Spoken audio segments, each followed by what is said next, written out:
Mais uma vez, boa noite a todos, para quem eu vi, para quem eu não vi. Sejam todos bem-vindos nessa casa de Jesus. É com muita alegria que a gente recebe a todos, com muito carinho, porque aqui é o nosso segundo lar. E é um lar muito importante, onde a gente vem buscar o reforço para cuidar do lar lá de fora, né? Porque a maior caridade é na nossa casa. Se não começar ali, de nada vai valer o nosso esforço para trabalhar para os irmãos lá de fora.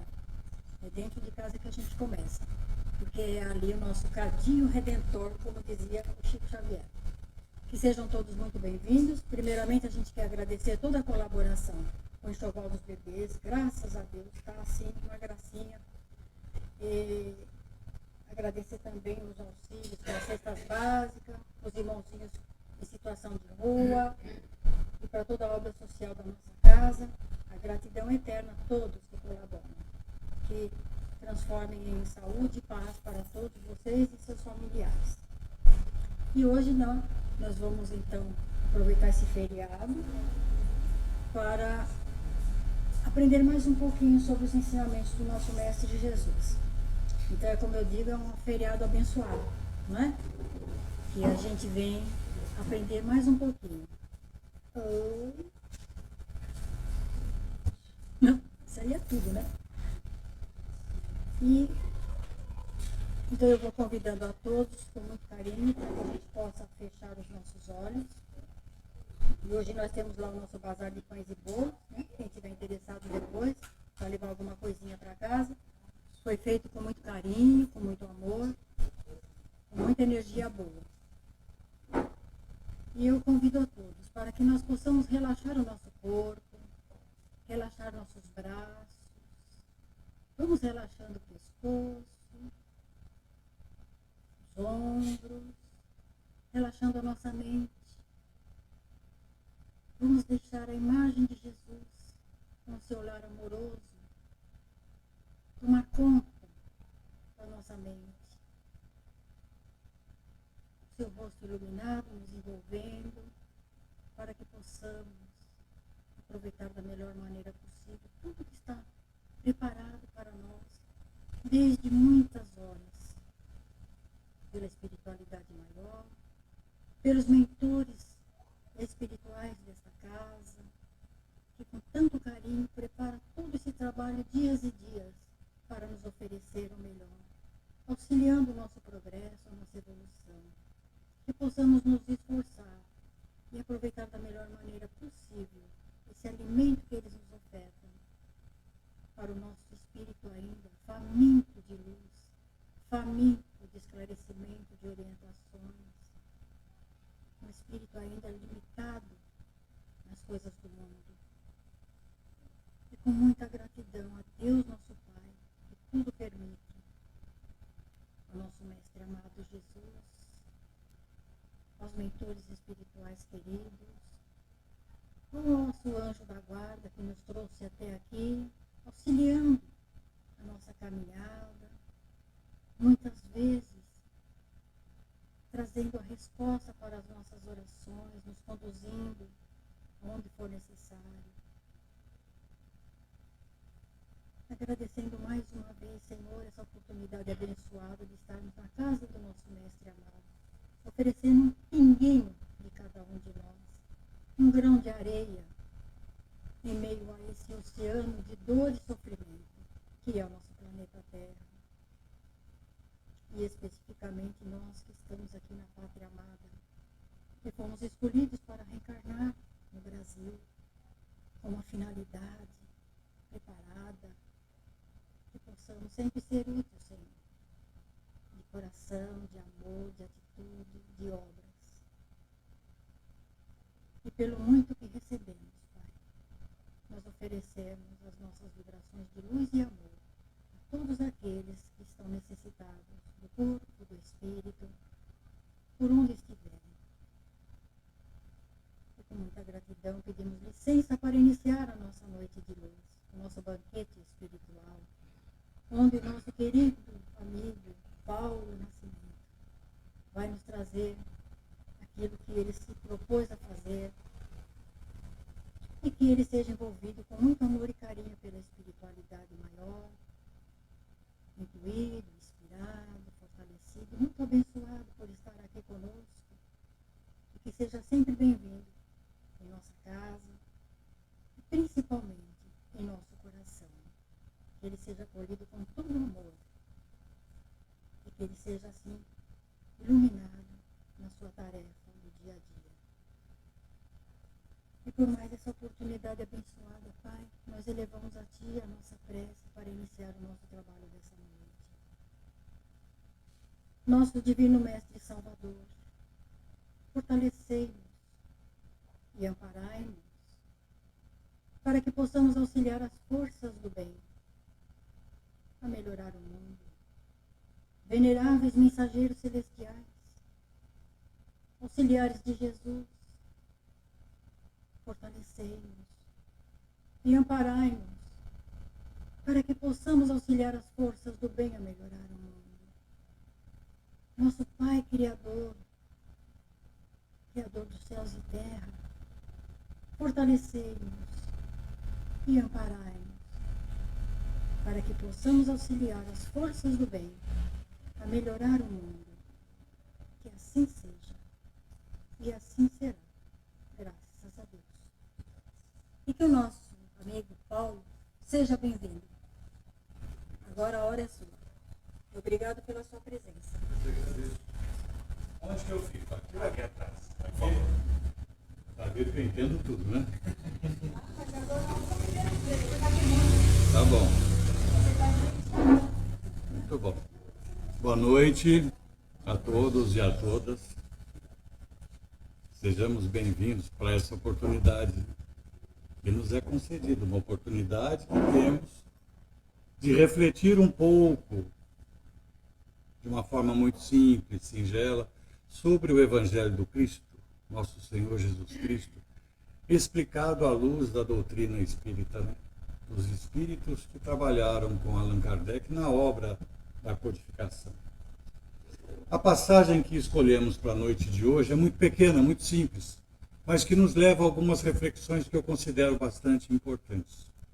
Tomei a liberdade de escolher do Evangelho segundo o Espiritismo, capítulo 23, itens 7 e 8, que diz: deixai aos mortos o cuidado de enterrar seus mortos. Jesus disse isso no Evangelho, encontramos no Evangelho de Lucas, capítulo 9, versículos 59 e 60. É uma situação em que Jesus se dirige a um jovem, a um homem, e diz: segue-me. E ele lhe diz: Senhor, permita que antes eu vá enterrar meu pai.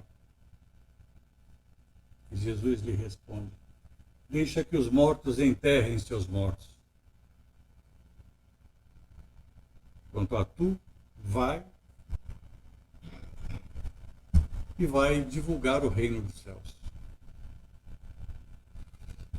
A primeira coisa que nós devemos pensar é o seguinte: eu tenho uma predileção muito grande sobre esse capítulo 23, eu confesso a vocês, eu sou meio apaixonado por esse capítulo, porque Kardec batizou esse capítulo de moral estranha, ou estranha moral. São algumas falas de Jesus que, se nós formos interpretar pela letra da lei, pelo que está escrito literalmente, a gente encontra muita coisa que parece errado. Ora, sendo Jesus a personificação do amor durante toda a sua trajetória messiânica, enquanto aqui conosco esteve, como poderia ele dizer para um filho: não vai enterrar seu pai, não. Deixa que os mortos enterrem. Você vai e anuncia o reino dos céus, o reino de Deus. Será que Jesus estava combatendo um dever de um filho? Uma condição de piedade filial que o filho deve ao pai de enterrá-lo? Então a primeira lição que nós devemos observar disso é que as coisas nem sempre são o que parecem. Quando nós nos deparamos com qualquer situação, e nós somos bons em fazer aquele juízo de valores, né? Nós somos rápidos, certeiros, quando nós avaliamos uma situação e dizemos: é isso. Eu, se fosse você, faria tal coisa e resolvi isso aí. Mas esse é o nosso ponto de vista. E sempre lembrar que um ponto de vista nada mais é do que uma situação vista através de um único ponto. Não contempla todas as variáveis. Não considera todas as circunstâncias. Então, a primeira coisa que devemos fazer ao ler um texto evangélico dessa natureza é observar atentamente e tentar entender todo o contexto. Jesus jamais iria dizer alguma coisa que contrariasse a lei divina. A lei que os hebreus seguiam da Torá. Dos 5 livros cuja autoria é atribuída a Moisés. E dentre os ensinamentos da lei divina consta honrar pai e mãe. Se no Evangelho de Mateus nós encontramos a frase do Cristo dizendo não vim destruir a lei, e sim dar-lhe cumprimento, então ele não veio derrubar o que Moisés havia dito. Consequentemente, não estava renegando a questão do sepultamento do pai daquele jovem. Vamos fazer uma pequena viagem no tempo e entrar naquela sociedade dos hebreus naquele tempo. Diferentemente do nosso costume ocidental de hoje, rapaz, pode? Eu às vezes me empolgo, gente. Vocês não têm noção. Mas vamos lá. Diferentemente do nosso costume ocidental, quando o indivíduo vai a óbito, ou morre, ou falece, o que a gente faz? O que a família normalmente faz? Promove um velório, né? Fica todo mundo com aquela cara de, nossa, ele era tão bom. Né? E no dia seguinte, no máximo em 24 horas, a gente faz o sepultamento. Se bem que tem alguns indivíduos que a família não vê a hora de sepultar. Nem espera as 24 horas. Fica doido para se ver livre de vez do cidadão. A gente vê isso muito por aí. Mas isso é o nosso costume. Aliás, o velório é uma coisa instituída para evitar de ser enterrado vivo. É credo, né? Quantos casos a gente já teve notícia disso? Porque existem muitas situações que hoje a ciência médica, graças a Deus, percebe isso, que são mortes aparentes. Tem-se a impressão que a pessoa está morta e não está. Ainda existe atividade cerebral e pode voltar à vida. Então o velório, que significa velar, e velar é vigiar, não é vigiar para ver se o defunto levanta e vai embora. É vigiar para ver se realmente houve o óbito. Então, o velório foi instituído para isso, na nossa cultura. Mas no povo hebreu, naquela época, não. Vocês assistiram filmes, já leram em livros, que quando alguém morria, não era sepultado, era colocado numa caverna, numa tumba, fechava-se com pedras. Por quê? Porque a lei judaica dizia o seguinte: o herdeiro, para ter direito à herança, precisava acompanhar o funeral do pai. E o funeral era composto não só do sepultamento, mas sim de um processo que tramitava na legislação hebraica, onde o herdeiro tinha até que manifestar pesar, tinha que demonstrar estar triste, senão não tinha direito à herança. Esse era o costume da época, é um costume oriental da época, diferentemente do nosso. E esse processo, entre o falecimento, o óbito da pessoa, até o efetivo sepultamento, às vezes demorava 1 ano. O processo tramitando na legislação é muito diferente da nossa legislação atual, onde a gente precisa de uma providência do nosso poder judiciário e ficamos na fila quanto tempo esperando? Não é. Vocês vejam que, transcorridos tantos anos, muitas coisas ainda são muito parecidas como antes. Então, quando havia o sepultamento, claro que não havia mais corpo. Era basicamente a ossada do indivíduo que tinha morrido.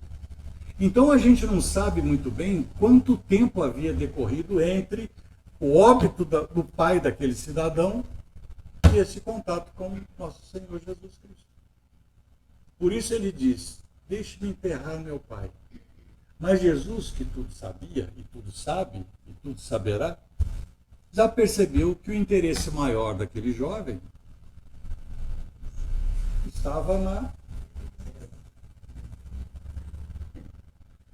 Por isso ele disse, deixe que os mortos enterrem seus mortos. Ou seja, deixe as coisas materiais no devido lugar das coisas materiais. Preocupe-se com as coisas espirituais. Jesus não disse, deixe que os cadáveres enterrem os cadáveres. Mas tem diferença entre morto e cadáver? É uma pergunta. Os desencarnados já responderam. Só faltam vocês. Tem diferença? Na obra Fonte Viva, capítulo 143, o Espírito Emmanuel nos ajuda a entender essa diferença.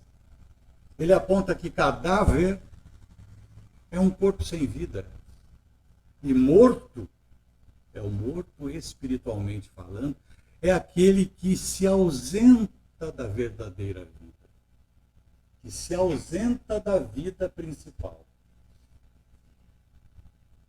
Eu não sei vocês, mas eu conheço algumas, e também às vezes me importa assim, algumas pessoas que estão mortas espiritualmente falando. Só falta deitar, como dizem por aí, né? Morreu, só falta deitar, porque se ausenta da vida. E se ausenta como? Como nós nos ausentamos da vida? Gente, quando a gente se preocupa com o que não é nosso, quando a gente se preocupa com a vida alheia, quando a gente se preocupa com o que estão pensando, o que está acontecendo, o que a internet está falando, como estão as atrizes daquela novela Selva de Pedra, no dia de hoje. Isso é ausentar-se da vida. Quantos de nós passam horas, se não dias, semanas e meses, acompanhando futilidades que não levam a nada, não agregam nada na nossa vida? Deixamos de fazer coisas importantes porque estamos valorizando banalidades, banalidades materiais. Estamos morrendo, espiritualmente falando. Não sou eu quem fala. É o nosso Senhor quem diz. Quem se ausenta da verdadeira vida inicia um processo de morte espiritual. Então a diferença está aí. Jesus não disse, deixe que os cadáveres enterrem os cadáveres. Ele disse, deixe que os mortos, aqueles que não acordaram ainda para a vida espiritual, estão mais focados na vida material, na herança, no bem terreno, deixe que eles cuidem disso. Mas se ele chamou esse jovem e disse, segue-me, é porque Jesus enxergou nele uma pessoa que não estava morta espiritualmente falando. Havia possibilidade. E ele disse, interessado na herança, que primeiro ele ia cuidar disso, para depois seguir. Isso não parece ser uma espécie de adiamento de uma coisa que nós somos chamados, e de repente, assim como ele está adiando em atender aquele chamado? Eu não sei vocês, mas eu tenho uns primos que a gente adia bastante coisas. Eu e meus primos somos assim.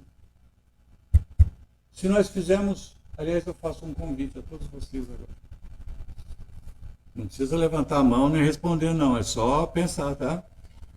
Senão vai comprometer. Mas quem dentre nós, se de repente falecer esta noite, ou seja, quando acordar amanhã e estiver morto, desencarnar, deixou tudo arrumadinho, já transferiu aquele carro que comprou, já passou no nome do fulano aquele negócio que vendeu, já acertou aquele terreno que estava pendurado de sociedade com não sei quem, já organizou a documentação daquela aposentadoria para a viúva poder ter pensão. Quem fez isso? A gente vive a vida material como se ela fosse a mais importante e totalmente sob o nosso controle. Isso eu não posso fazer hoje não tem tempo. Mas amanhã eu faço. Mês que vem eu faço. Isso é postergar. Isso é adiar. E nós somos bons nisso. Eu e meus filhos. Somos bons nisso. E a gente ainda dá uma de modesto. Fala, não, eu não posso me preocupar com vida espiritual no momento. Eu tenho muita coisa para fazer. Vocês não têm noção a correria que é a minha vida. Se vocês soubessem, vocês iam entender. Alguns ainda dizem, não, isso aí é coisa para velho. Eu sou jovem ainda. Depois que eu me aposentar, eu vou pensar nisso.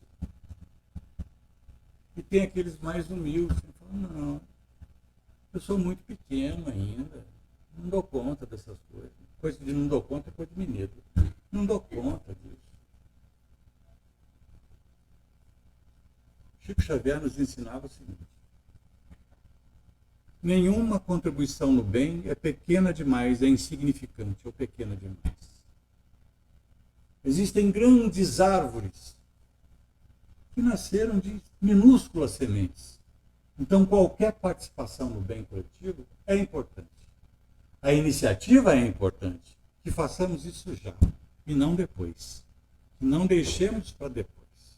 O chamado do Cristo para aquele jovem, e aqui eu faço um parênteses, que eu aprendi com uma pessoa a quem eu tenho muito carinho, muito respeito, porque eu considero um grande conhecedor da doutrina, um mestre dos seus ensinamentos.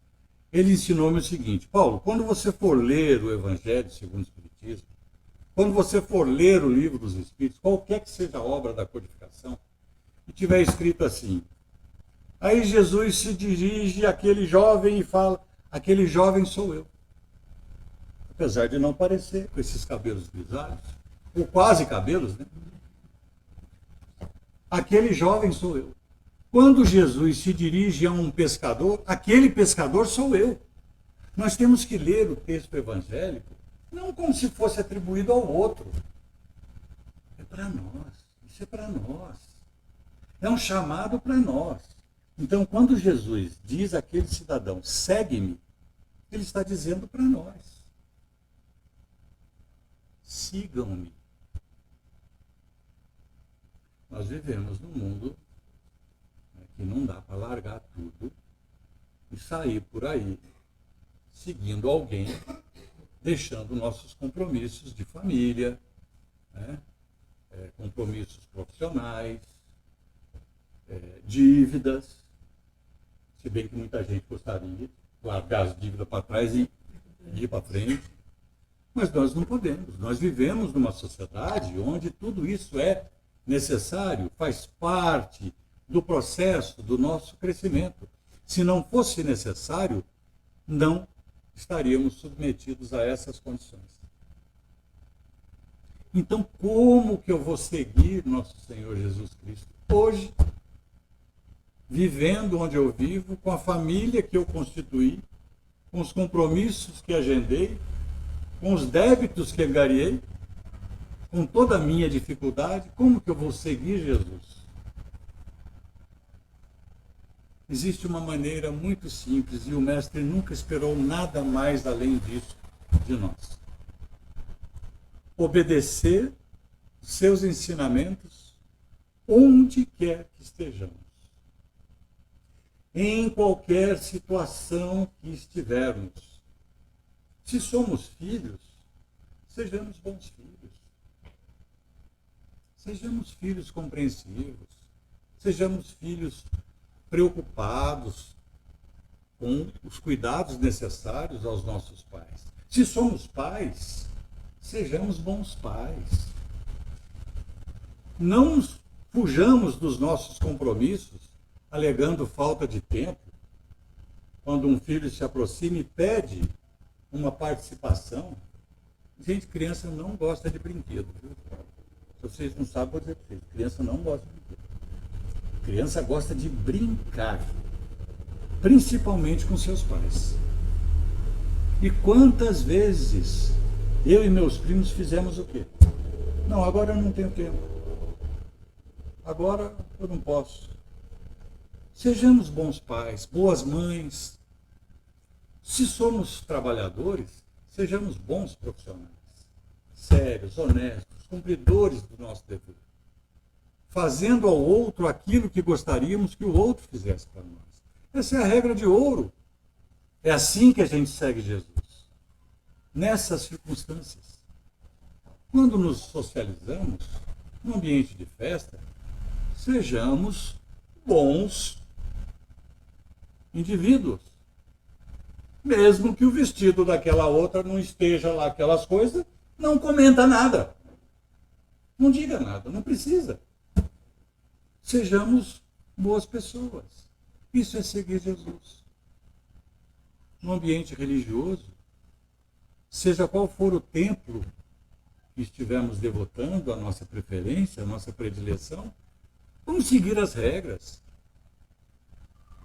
Não vamos deixar que melindres e vaidades tomem conta ao plano espiritual chamando.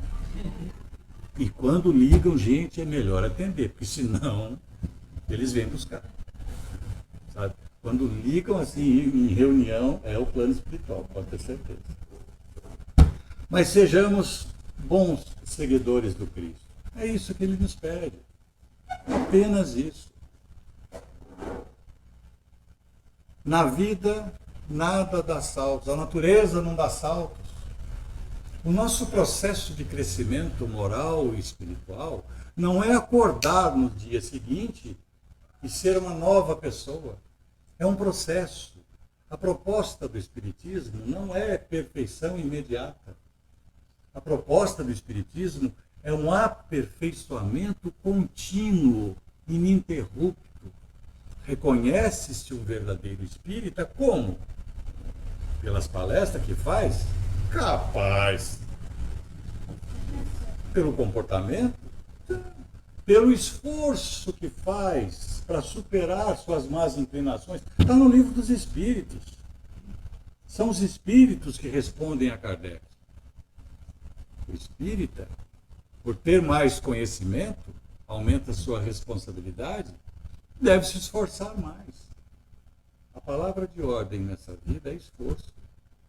Tudo aquilo que nós conseguimos sem esforço não dura, não vinga. Olha aquele namorado que a gente paquerou 3 anos e meio, mas não desistiu, até que casou com ele. Azar seu, mas casou. Não foi esforço? Esforço. Tudo na vida é esforço. O emprego melhor. Aquela faculdade que não tinha dinheiro para pagar, pagava um mês, atrasava 2. Esforço. É assim, tudo na vida é assim. É isso que dura. No nosso relacionamento, é o esforço pessoal da compreensão, da tolerância, da boa convivência, da harmonia, da fraternidade. Quem disse isso? Nosso Senhor Jesus Cristo. Faça ao outro aquilo que gostaria que vos fizesse. Simples assim. Então, voltando à questão, se seguir Jesus é ser uma boa pessoa, é obedecer aquilo que ele disse, aquilo que ele ensinou, e não só ensinou, como exemplificou. Jesus disse aos seus discípulos: ide, pregai, curai. Não foi? Expulsai demônios. O que ele disse? Dai de graça o que de graça recebestes. É ação, é agir. Então nós precisamos agir, nós precisamos exteriorizar através de ações. Porque voltando à questão do morto, quando uma pessoa morre, não é o corpo que a gente vai prestar todo tipo de solidariedade ou coisa igual. É um corpo sem vida, que nós tratamos com muito respeito, porque é um instrumento do qual o Espírito se utilizou para agir, manifestar-se, fazer coisas. Mas o nosso amor não é direcionado àquele corpo. O nosso amor é direcionado àquele espírito que utilizou aquele corpo, que é um ser eterno.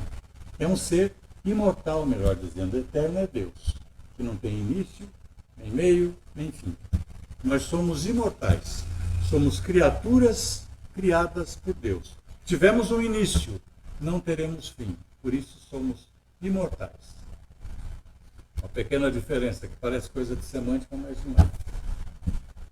Sendo assim, se a nossa devoção é ao Espírito, o Espírito continua. A vida continua. Aliás, deixa eu fazer uma pergunta para vocês. Tem 3 minutos ainda, né? Vou gastar meus 3 minutos. Vou fazer uma pergunta para vocês. Quem acredita que a vida é uma só? Pode levantar a mão agora. Quem acredita que a vida é uma só? Opa, estou ganhando adeptos aqui, ó. 1, 2, 3, 4. Só? Só nós 4? 5. A vida é uma só. A vida é uma só. E vou falar uma coisa que vocês nem imaginam. A vida é uma só. Porque nós tivemos um início e não teremos fim. Nós estamos periodicamente investidos num corpo de carne. Estamos periodicamente no mundo espiritual, nos preparando para a nova reencarnação. Estamos periodicamente reencarnando no processo. Por isso Emmanuel nos ensina no livro Recados do Além, obra de Chico também, sempre pela magnífica mediunidade de Chico Xavier. Tem uma passagem que diz assim: um aprendiz pergunta para um instrutor: mestre, o que você acha da morte? Ele falou: filho, a morte não existe. A morte não existe, porque a vida é uma criação divina. E aquilo que Deus criou não tem fim, não acaba. Escaparás da morte quantas vezes for necessário, mas jamais escaparás da vida, porque a vida é presente e permanente. Então, nós estamos no mês de setembro, até comentava com o Diego, em Pindamonhangaba, cidade onde eu resido, nós estamos num projeto esse mês de setembro, na campanha de prevenção ao suicídio. Então estamos com palestras, debates, e estava muito envolvido nisso. E também através do CVV, o voluntariado do CVV, que é o mês de setembro principal de combate ao suicídio. Gente, o CVV, vocês não têm ideia. O CVV, o intervalo entre uma ligação e outra do CVV, vocês calculam de quanto tempo é? O atendente desliga o telefone. O atendente desliga o telefone, sabe quanto tempo passa até a próxima chamada? 18 segundos, em média. Em média. Não dá tempo nem de falar, nossa, essa foi dureza. Não dá tempo.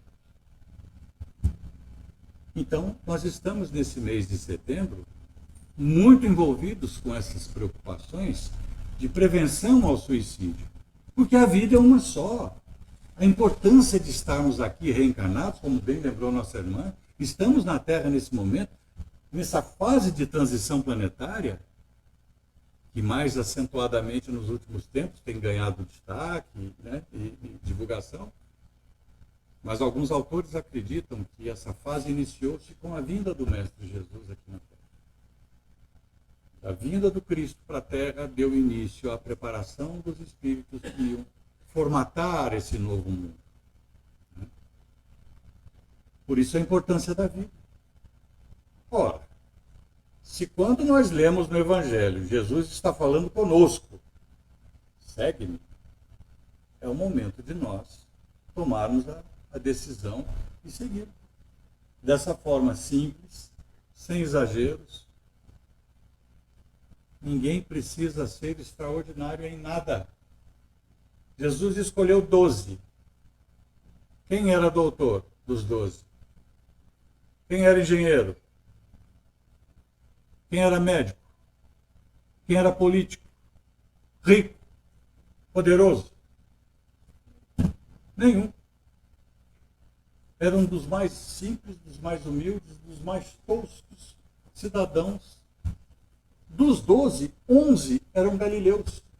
A Galileia era minúscula. Uma terra de pescadores. Aliás, Pedro e outros da região de Betsaída, que o significado de Betsaída é terra de pescador, local de pesca. Jesus não escolheu ninguém extraordinariamente bom para isso ou para aquilo. Ele apenas sabia quem atenderia ao chamado dele para segui-lo. É nesse patamar que nos encontramos hoje. Se desejamos ser seguidores do Cristo, vamos fazer alguma coisa. Ação, agir. Porque Jesus, ele não só ensinava, ele agia, ele fazia. Ele ensinava fazendo. Ele exemplificava. E tem uma frase, cuja autoria dizem ser de Francisco de Assis, que eu acho extraordinária. Que diz o seguinte: pregue o Evangelho a todo tempo. Se necessário, use palavras. Porque é o exemplo que arrasta. É o fazer e não simplesmente o falar. Portanto, quando Jesus diz àquele jovem: deixe que os mortos enterrem seus mortos, ele está dizendo, em outras palavras, não fique tão preocupado com essas coisas materiais. Isso passa. Preocupe-se com o que efetivamente tem valor na vida. Invista na sua vida espiritual. De que forma? Vivendo corretamente a sua vida material. Sem os desvios do egoísmo, da vaidade, do orgulho, das ilusões, das mentiras, das falsidades. Que às vezes eu e meus primos nos vemos assim até o pescoço enfiado nisso. Esse é o conselho do Cristo. E quando ele diz, vai e anuncia o reino dos céus, nós sabemos que o reino dos céus não é um local físico, geográfico, né? A 2 quilômetros aqui, depois da descida da serra, vira à esquerda, tem uma estradinha de chão, e não é. Não é. O reino dos céus é um estado de harmonia interior, de paz interior, que só é obtido quando observamos integralmente as leis divinas. Porque quando nós nos afastamos das leis divinas, nós pecamos. Daí vem a palavra pecado. O pecado não é o erro, o pecado é o afastamento, é o desvio do caminho. É isso que originalmente significa. Então não erremos. O chamado foi feito. Vamos segui-lo. Vamos deixar as coisas importantes nos seus lugares importantes. E aquilo que não tem tanto valor, deixemos que outros que estão preocupados com isso cuidem. Esse é o recado do Cristo. Que Jesus nos abençoe a todos.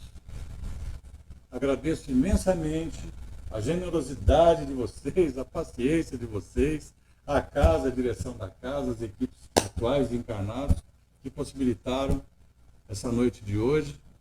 Muito obrigado de coração. Desejo a todos uma boa semana, um bom fim de semana. É feriado aqui. Hoje é feriado? Olha que beleza. E eu não sabia. Tá vendo? Mais uma que aprendi. Mas tenham todos uma boa noite. Que Jesus nos abençoe a todos.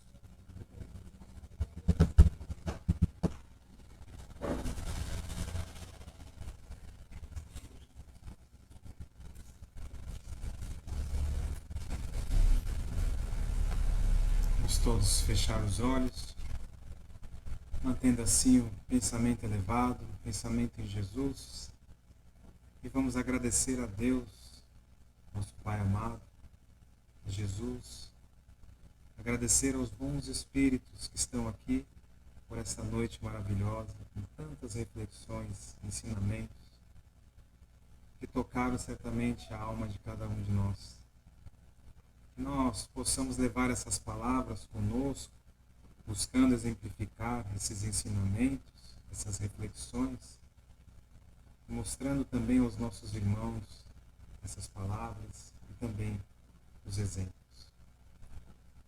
Vamos agradecendo aos mentores da casa por essa proteção que estamos aqui recebendo e que recebemos todos os dias nessas jornadas, nesses trabalhos que nós realizamos, buscando sempre evolução, crescimento espiritual, o amparo aos nossos irmãos, e amparando assim a todos nós.